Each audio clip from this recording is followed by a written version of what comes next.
பணியிட மாற்றத்திற்கும் பணம் பறிக்க தெரியாதுதான். புதிய பணியிடங்கள் உருவாக்க தெரியுமே தவிர அந்த பணியிடங்களை பணத்துக்கு விற்க தெரியாதுதான். கோயில்கள்ல நடக்கிற நிர்வாக சீர்கேட்டை தடுக்க நீங்க பேசுங்க, நீங்க கண்டிப்பா பண்ணுங்க. கோயில்கள்ல நடக்கிற நிர்வாக சீர்கேட்டை தடுக்க தெரியுமே தவிர கோயில் பணத்தை கொள்ளையடிக்க தெரியாதுதான். தங்கத்தை உருக்கி தாரை வார்க்க தெரியாதுதான். கனிம வளத்தை பாதுகாக்க தெரிஞ்ச அளவுக்கு கனிமத்தை வித்து கொள்ளையடிக்க தெரியாதுதான். அரசு வருமானத்தை அரசு கஜானாவுக்கு மாத்த தெரிஞ்ச அளவுக்கு அந்த பணத்தை தனிப்பட்ட கஜானாவுக்கு மடை மாத்த தெரியாதுதான். போதை கலாச்சாரத்தை தடுக்க தெரிஞ்சவங்களுக்கு போதை கலாச்சாரத்தை வளர்க்க தெரியாதுதான். நம்ம குடும்பத்தில் இருக்கிற பாட்டி, அம்மா, அக்கா, தங்கச்சி, குழந்தைகளை, பெண்களை மதிக்க தெரிஞ்சவங்களுக்கு ஓசி பஸ், 1000 ரூபாய் கேஸ், இப்படிலாம் பேச தெரியாதுதான். எங்க உறுப்பினர்களுக்கும் அமைச்சர்களுக்கும் மக்கள் சேவை தெரிந்த அளவிற்கு சுயநல தேவையை செஞ்சிக்க தெரியாதுதான். அதனாலதான் சொல்றோம், எங்களை பார்த்து எதுவும் தெரியாதுன்னு சொல்றவங்களுக்கு சொல்றோம், இதெல்லாம் எங்களுக்கு தெரியாதுதான். உங்களை மாதிரி முறைகேடுகளை செய்யறத நாங்க தெரிஞ்சுக்கவும் போறதில்ல, தெரிஞ்சுக்கவும் ஆசைப்படல. அத கடைசி வரைக்கும் எங்களுக்கு தெரியாமலே இருந்துட்டு போகட்டும். அதனால நாங்களும் எங்க மக்களும் வெரி வெரி ஹாப்பி தான். மாண்புமிகு பேரவைத் தலைவர் அவர்களே, எதிர்ப்பவர்கள் எதிர்க்கட்சி என்பதற்காக எங்கள் ஆட்சி மீது 1000 பழி போடலாம். ஆனாலும் தமிழக மக்களுக்கு உண்மையை உணர்த்த வேண்டியது நம்மளோட கடமை. மின்வெட்டை பொறுத்தவரை தமிழ்நாடு மின்மிகை மாநிலமாக இருந்தாலும் கடந்த காலங்களில் ஏற்பட்ட நிர்வாக குளறுபடிகளும் மின்சார சாதனங்கள் மற்றும் மின் மாற்றிகளில் ஏற்படும் பழுதாலும் வேண்டுமென்றே சிலரின் நடவடிக்கைகளாலும் இந்த மின்வெட்டிற்கு காரணமாக உள்ளது. மின் விநியோக மீட்பு நடவடிக்கைகளை ஒருங்கிணைப்பதற்காக எதிர்பாராமல் இரவு நேரங்களில் ஏற்படும் மின் தடங்களை விரைந்து சரி செய்வதில் 10 உயர்மட்ட கண்காணிப்பு குழுக்கள் மற்றும் 125 சிறப்பு மின் தடை நீக்க ரோந்து வாகனங்கள் வழங்கப்பட்டு 24 மணி நேரமும் கண்காணிக்கப்படுகிறது. கூடுதலாக தற்போது 77 புதிய மின் தடை நீக்க மையங்களும் உருவாக்கப்பட்டுள்ளன. விரைவில் இந்த மின்வெட்டு நிலைமை அறவே நீக்கப்படும். மாண்புமிகு பேரவைத் தலைவர் அவர்களே, நம்ம விவசாயிகள் எல்லாரும் நம்மள நல்லா புரிஞ்சுக்கிட்டு தமிழக வெற்றி கழகத்தை ஏத்துக்கிட்டாலும் எதிர்கட்சிகளோட தூண்டுதலால சில இடங்கள்ல சில போராட்டங்கள் நடக்குது. எதிர்கட்சிகள் என்னதான் சித்து வேலை செஞ்சாலும் விவசாய பெருமக்கள் எல்லாரும் நம்ம ஆட்சி அவங்களுக்கான ஆட்சி தான் நல்லா புரிஞ்சுதான் வச்சிருக்கிறாங்க. இந்த வருஷம் எல்னினோ விளைவா எப்பவும் இருக்கிறத விட இந்த டைம் மழை குறையுங்கிறதையும் நம்ம விவசாயிகள் உணர்ந்துதான் இருப்பாங்க. இருந்தாலும் நம்ம அரசு நம்ம விவசாயிகளோட வாழ்வாதாரத்துக்காக பக்கபலமாகவும் உறுதியாகவும் துணை நிற்கும்ங்கிறத தெரிவிச்சுக்கிறோம். நம்ம தமிழகத்தில் ஏற்கனவே நடந்த அதி அற்புதமான சூப்பரான நிர்வாக திறன் கொண்ட 50 வருஷ அரசியல் அனுபவம் கொண்ட 2.0, 3.0, 4.0 பல 0.0 மாடல் ஆட்சி நடத்த கனவு கண்டவங்களோட அட்டகாசமான ஆட்சிக்காரங்க பல்வேறு விதமான நிதி நெருக்கடியை நம்ம மக்களுக்கும் நமக்கும் பரிசா கொடுத்துட்டு போய் இருந்தாலும் கூட்டுறவு வங்கிகளின் மூலம் 75,000 வரை பயிர்கடன் பெற்று குறு சிறு இதர பெரு விவசாயிகளுக்கு 100% முழுமையான பயிர்கடன் தள்ளுபடியும் 75,000க்கு மேல் கடன் பெற்றவர்களுக்கு குறைந்தபட்சமாக 35,000 பண பயன் கிடைக்கும் அளவிற்கு மொத்தம் 14,43,504 விவசாயிகளுக்கு ரூபாய் 5,932.23 கோடி பயிர்கடன் தள்ளுபடி வழங்கப்பட்டுள்ளது. மாண்புமிகு பேரவைத் தலைவர் அவர்களே, நாம ஒன்றியத்தில் கூட்டுறவு கூட்டாட்சி, மாநிலத்தில் சுயாட்சி என்ற கொள்கையை கொண்டவங்க தான் ஏற்கனவே அறிவிச்சிருக்கிறோம். தற்போதைய ஒன்றிய அரசு சார்ந்த கட்சியுடன் அரசியலில் கொள்கை அளவில் நேர் எதிராக நிக்கிறவங்க தான் நாம. அதே சமயத்தில் எதுக்கெடுத்தாலும் கண்ணை மூடிக்கிட்டு ஒன்றிய அரசோட மோதல் போக்கை விரும்புறவங்க நாம இல்ல. நமக்கு எப்பவுமே தமிழகத்தின் வளர்ச்சி மட்டும்தான் முக்கியம்.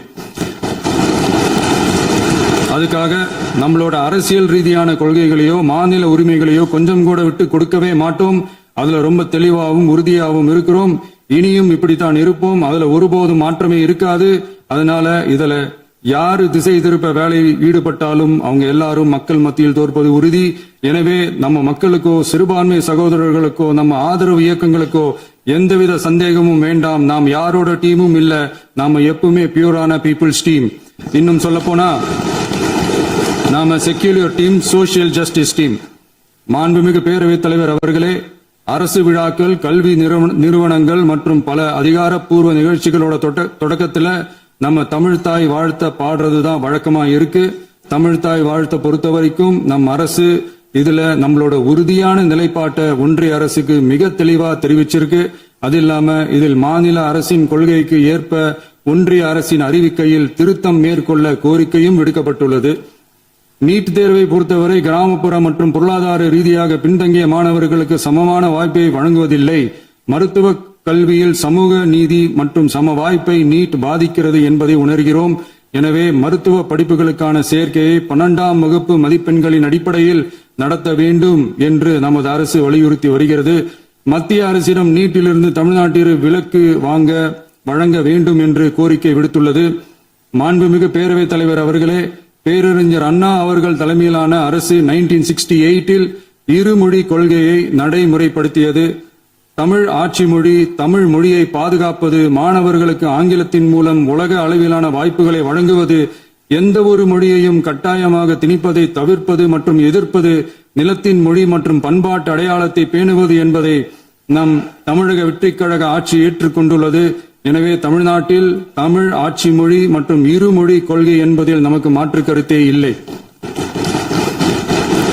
மாண்புமிகு பேரவைத் தலைவர் அவர்களே, கடந்த 11/6/2026 அன்று நடந்த நிதி ஆயோக் கூட்டத்தில் தமிழ்நாடு அரசின் சார்பாக கலந்து கொண்டு வறுமையற்ற தமிழ்நாடு இயக்கம் உருவாக்க தேவையான நிதியையும், தமிழ்நாட்டுக்கு 2 எய்ம்ஸ் மருத்துவமனைகளை தருமாறும், மருத்துவம் மற்றும் பல் மருத்துவ படிப்பிற்கு 12ஆம் வகுப்பு மதிப்பின் அடிப்படையில் இடங்களை நிரப்புதல் குறித்தும், செயற்கை நுண்ணறிவு தொடக்க நிறுவன வளர்ப்பு மையங்கள் தமிழ்நாட்டில் அமைக்கவும், இளைஞர் திறன் மற்றும் வேலைவாய்ப்பு இயக்கம் செயல்படுத்த வேண்டியும், பெண்கள் தலைமையிலான வளர்ச்சி குறித்தும், மீனவ சமுதாயங்களின் வாழ்வாதாரம் மற்றும் மீன்பிடி படகுகள் மற்றும் மீனவர்களை விடுவித்தல் குறித்து நிரந்தர நடவடிக்கை எடுக்க வேண்டியும், காலநிலை தாங்கும் தன்மை பெருந்திட்டம் 2045இல் கீழ் விண்வெளி உற்பத்தி மையத்தை தேசிய விண்வெளி உற்பத்தி மையமாக அறிவிக்க கோரியும், தமிழ்நாட்டில் சாலை போக்குவரத்து, நெடுஞ்சாலை மற்றும் ரயில்வே அமைச்சகத்தின் மேம்பாட்டு குறித்தும், அனைத்து கிராமங்களையும் டிஜிட்டல் இணைப்பு வசதி ஏற்படுத்துதல் குறித்தும், கூட்டு குடிநீர் திட்டம் தொடரவும்,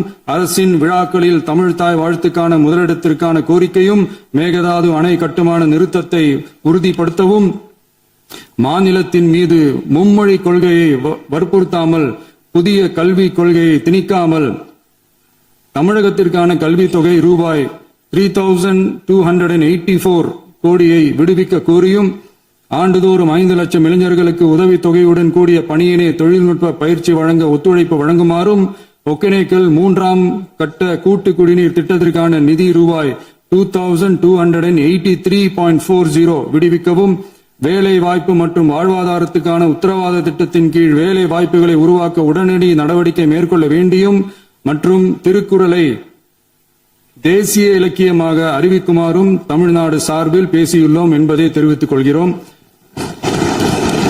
மாண்புமிகு பேரவைத் தலைவர் அவர்களே, அண்டை மாநிலங்களுடனான நட்புறவு ஒரு மாநிலத்தின் வளர்ச்சிக்கும் நாட்டின் ஒற்றுமைக்கும் மிகவும் அவசியமானது. தமிழ்நாடு தனது அண்டை மாநிலங்களுடன் நதி நீர் பங்கீடு, பொருளாதாரம், கல்வி, கலாச்சாரம் மற்றும் போக்குவரத்து துறைகளில் நல்லுறவை பேணி வருகிறது. பரஸ்பர மரியாதை, ஒத்துழைப்பு மற்றும் கூட்டாட்சி தத்துவத்தின் அடிப்படையில் அண்டை மாநிலங்களுடனான நட்புறவை வலுப்படுத்தவும் நமது ஆட்சியில் காக்கப்படுகிறது. மாண்புமிகு பேரவைத் தலைவர் அவர்களே, சட்டம் ஒழுங்கை பத்தி பேச்சு வந்தது. சட்டம் ஒழுங்கு சரியா இருக்கணும் அப்படின்றதுல எங்களுக்கு மாற்று கருத்தே கிடையாது. கண்டிப்பா லா அண்ட் ஆர்டர் கரெக்டா இருக்கணும், கரெக்டா இருக்கும், இருக்க வைப்போம். அதே மாதிரி பெண்கள் பாதிக்கப்படுறதையும் இங்க யாராலையும் சகிச்சுக்கவே முடியாது. அதுக்கான கடுமையான நடவடிக்கைகள் நம்ம அரசு எடுத்துக்கிட்டு இருக்கிறோம். இந்த சிங்கப்பெண் சிறப்பு அதிரடிப்படை கூட அதுக்கான ஒரு ஃபர்ஸ்ட் ஸ்டெப் தான். அதே மாதிரி இந்த போதைப் பொருள் நடமாட்டம் அதை கண்ட்ரோல் பண்றதுக்கும் நம்ம அரசு கடுமையான நடவடிக்கைகள் எடுத்துக்கிட்டு இருக்கிறோம். அதையும் கண்டினியூ பண்ணி எடுப்போம். மாண்புமிகு பேரவைத் தலைவர் அவர்களே, இப்ப நான் சொன்ன இந்த பிரச்சனைகள்லாம் இந்த 2026 போன மாசம் மே மாசம் 10ஆம் தேதி புதுசா வந்துடல. இதெல்லாம் பல வருஷமா இருக்கிற பிரச்சனைகள் தான், பல வருஷமா கண்டுக்காம விட்ட பிரச்சனைகள் தான். மாநாட்டில் நம்மளோட